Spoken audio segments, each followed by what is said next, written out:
videos, please hit that like button, sit back, relax, and let's begin. So, first piece of news this week is for a game that was announced a while ago back at the Game Awards. Star Wars Jedi The Fallen Order. So, this game is being published by EA, which has some people worried, but the game is being developed by Respawn Entertainment, the same developers that made Titanfall, that recently made Apex Legends. So they are a very talented group of developers, and they are the ones behind this new Star Wars game that's supposed to be coming out possibly later this year. Now, there's going to be a special live stream tomorrow on Saturday. What they plan on doing is revealing the game for the first time, like with an official trailer. So we are finally going to get to see this game, and a lot of fans are excited. All we know right now is the name, the developers, and apparently that it's a single player game, so it's going to be one of the first single player only Star Wars games that has come out in a while. Actually, I feel like Battlefront has been the Star Wars game that's been coming out recently, at least from EA, so it's nice to have a single player Star Wars game coming back again. Hopefully it's good. Lots of people are mentioning that it could possibly be like the Jedi Outcast games, or maybe an RPG slash adventure game of some kind. Either way, the artwork that they revealed as like a teaser, to promote this live stream in this game looks really, really cool. So if you like Star Wars, highly recommend watching the live stream tomorrow to catch this worldwide reveal of the game.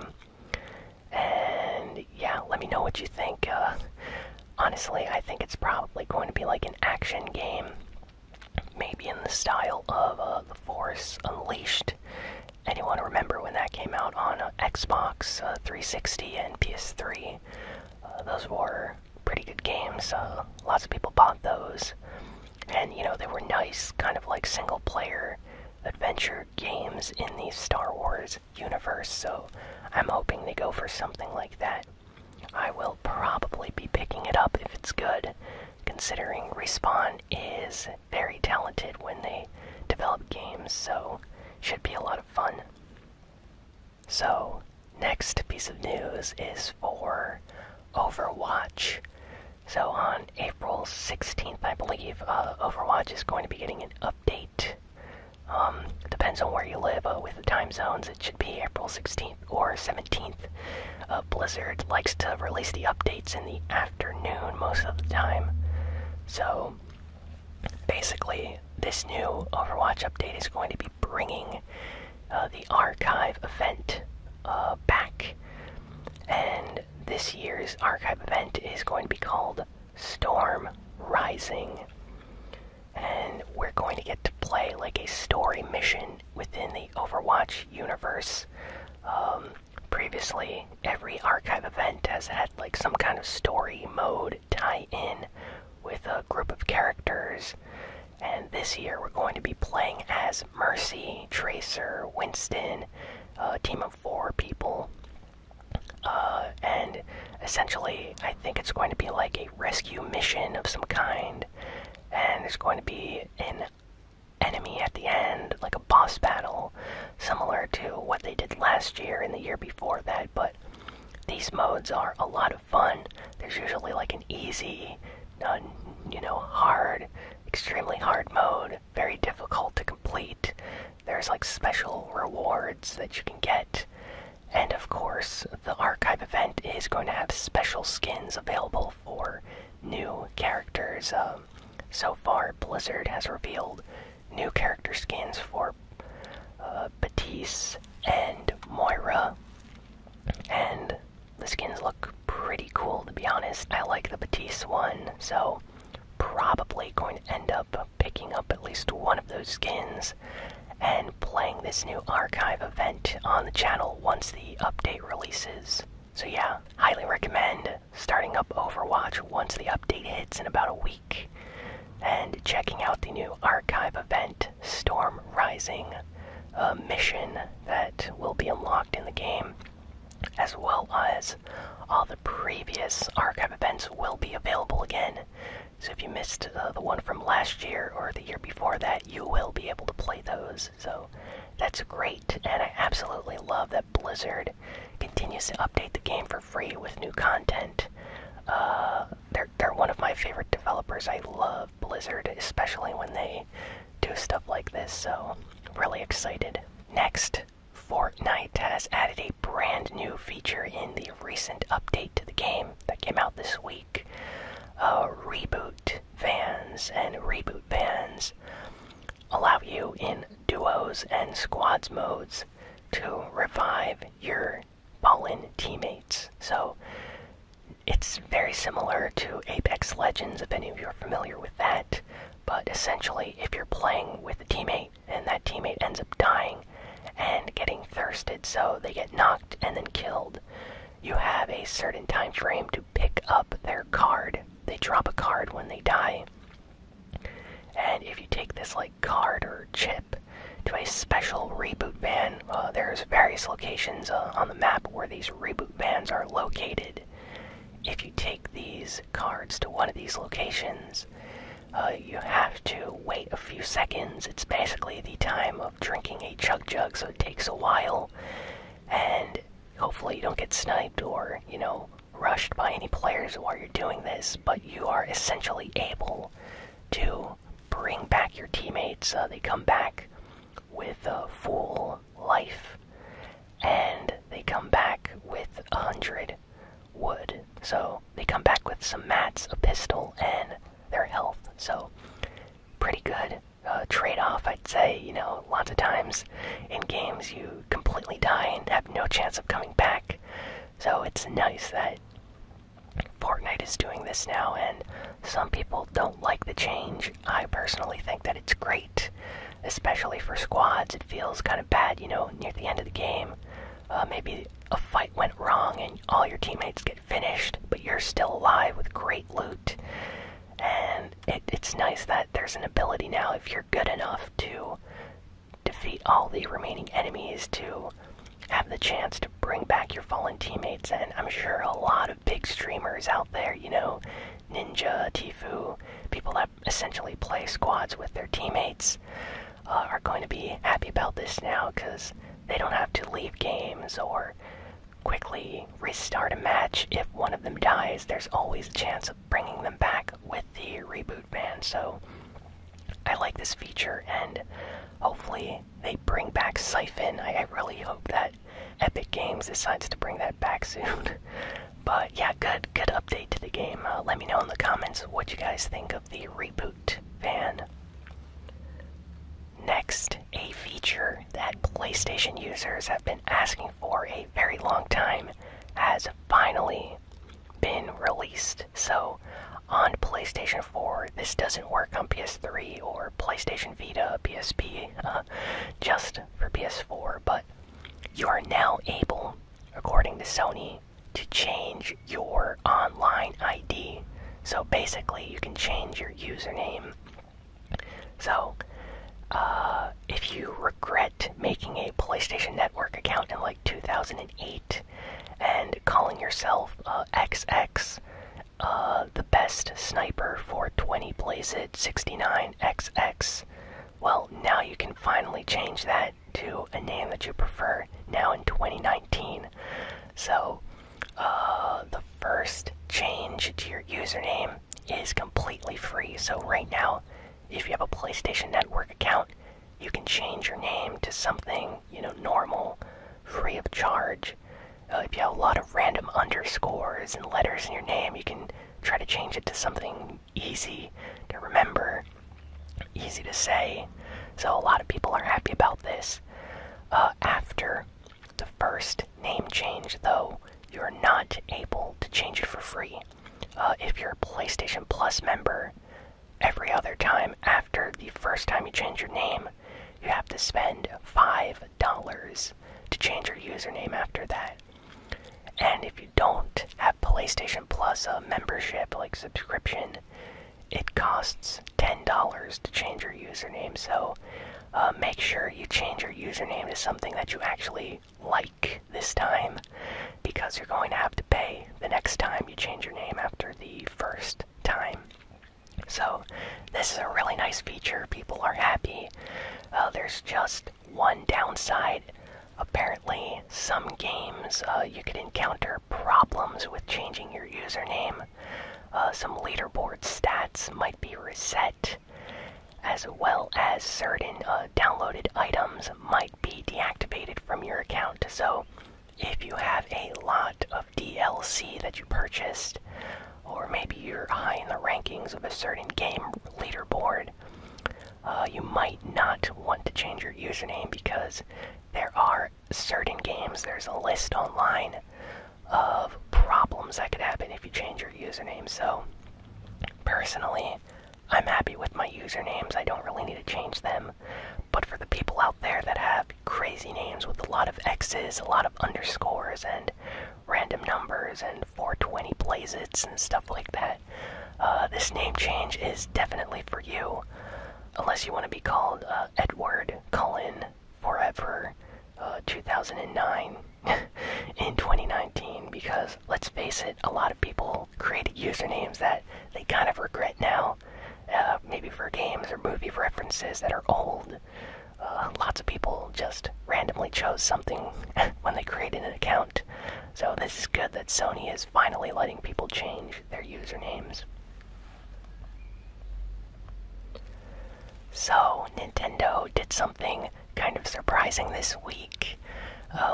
It was rumored a while ago because a data miner hacked into the Nintendo Switch and found data for the Super Smash Bros. Ultimate game that there would be a stage builder mode coming in an update. But none of this was confirmed by Nintendo at the time. Well, Nintendo put out a commercial this week on their official YouTube channel for Super Smash Bros. Ultimate, and in this trailer it shows off the stage builder mode. So it's basically confirmed now. Nintendo fans got really hype about this. Lots of news articles. People are excited that they are going to be able to create custom stages within Super Smash Bros. Ultimate, just like in previous Super Smash Bros. Games.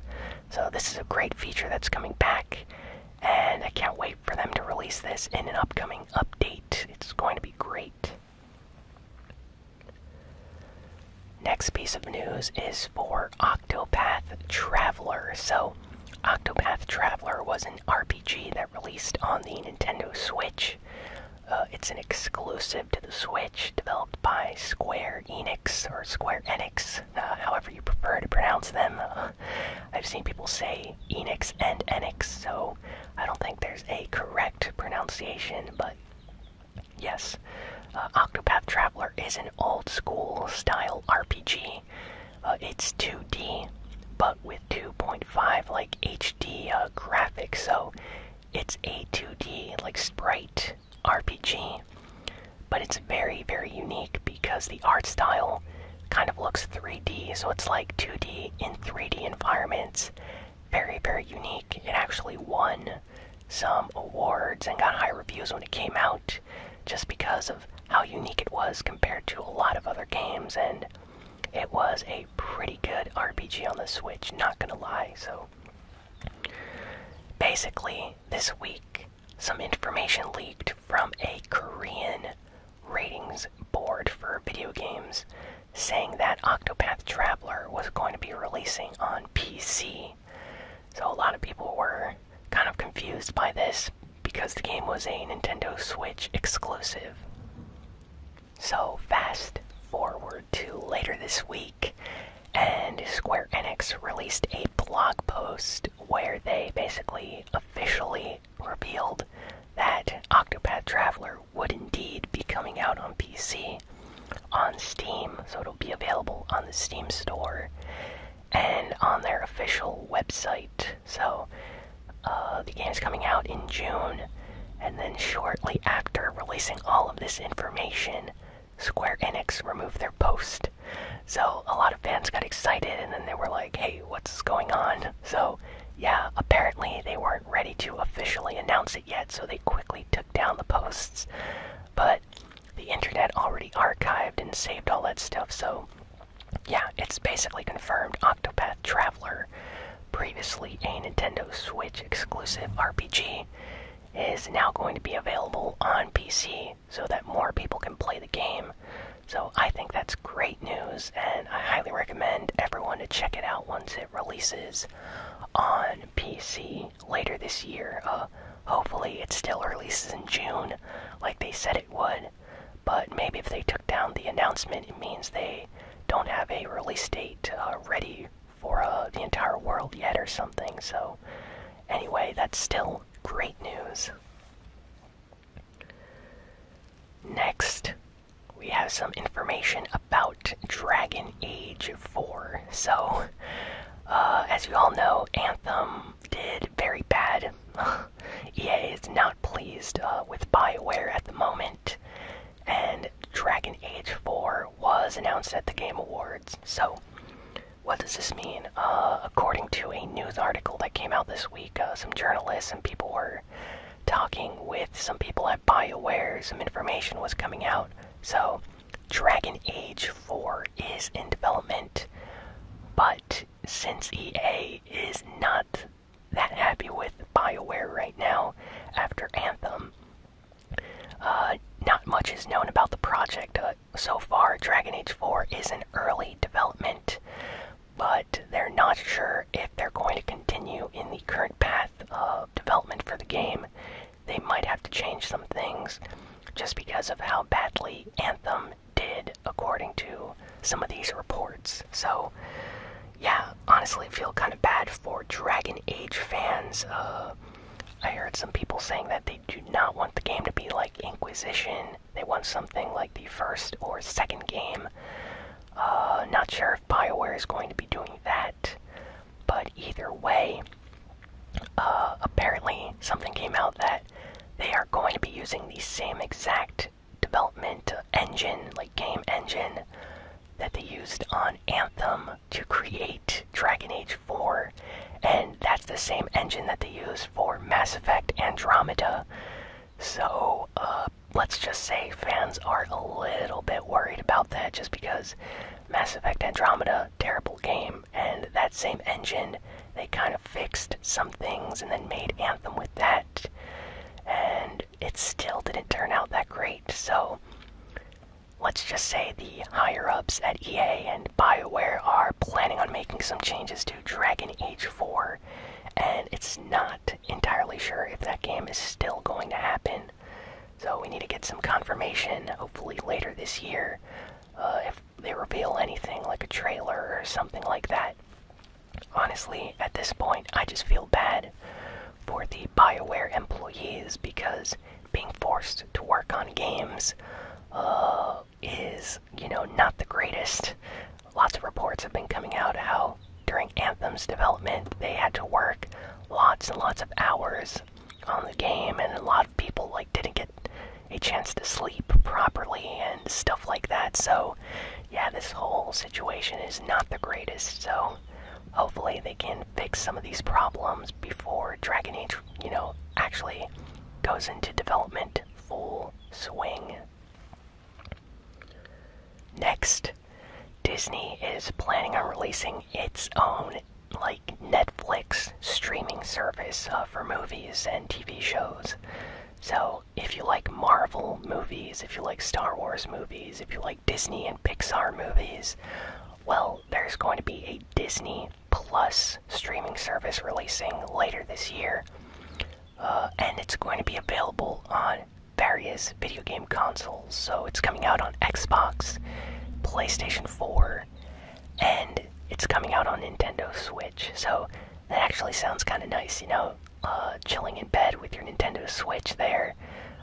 You can put on a movie, watch any Star Wars or Marvel movie that you want. Works just like a tablet. honestly, that's pretty cool. So, yeah, Disney Plus is going to be releasing on everything. It's not going to be free, of course. It's going to be a paid subscription service by the month or year, just like Netflix. But I'm wondering if people are actually going to use it, because the amount of movies that are going to be on there is going to be, just Disney, Pixar, Marvel, and Star Wars movies. Now, there are a lot of those, but I'm not sure if, people would just want to see those movies. But still a nice announcement, and it's good to see that the Switch and PS4 and all these other systems are getting even more, media apps like this. So, yeah, I'm excited to see what the future of, streaming devices are going to be like on video game consoles, so I'm happy about this. And last piece of news is for Bethesda's Rage 2. So Rage 2 is an upcoming Bethesda game that's going to be coming out. And they have been releasing a lot of gameplay videos this week. There was a 10 and 20 minute gameplay video came out this week. The game looks crazy, and this new trailer is just insane. Honestly, it's hard to describe it. Just go check out the Rage 2 trailer that just came out. This new Bethesda game, man, so much is going on. Very chaotic, crazy game. I'd say that. Wow, very, very unique game. I haven't seen many games like it. It has some vibes that remind me of, Far Cry, I want to say. But then it's just its own, crazy thing. Lots of first-person shooter fans are definitely going to like this, so recommend checking it out. There seems to be a lot of features and, crazy enemies, and wow. Just wow. That's all I can say about Rage 2. I know some people did not like the first game, but so far from what I've been hearing, Bethesda is trying to make the sequel appeal to more people. And they're trying to fix a lot of the problems that the first game had. And to be honest, just judging by the new trailer, the game looks like a lot of fun. Very crazy, but a lot of fun. So definitely check out the new trailer for Rage 2 if you can. And yeah, that is all the news for this week. So if you enjoyed listening or watching this video, please be sure to like, comment, share, and subscribe. And I'll be sure to have a new ASMR gaming video out very, very soon. So yeah, thanks again for watching, and if you want to help support the channel, head on over to patreon.com/ASMRGaming. And with as little as $1 a month, you can help support the channel with videos just like this one. So, yeah, definitely do that if you can. And, yeah, thanks for watching, everyone. I will see you all next time. So long, and farewell.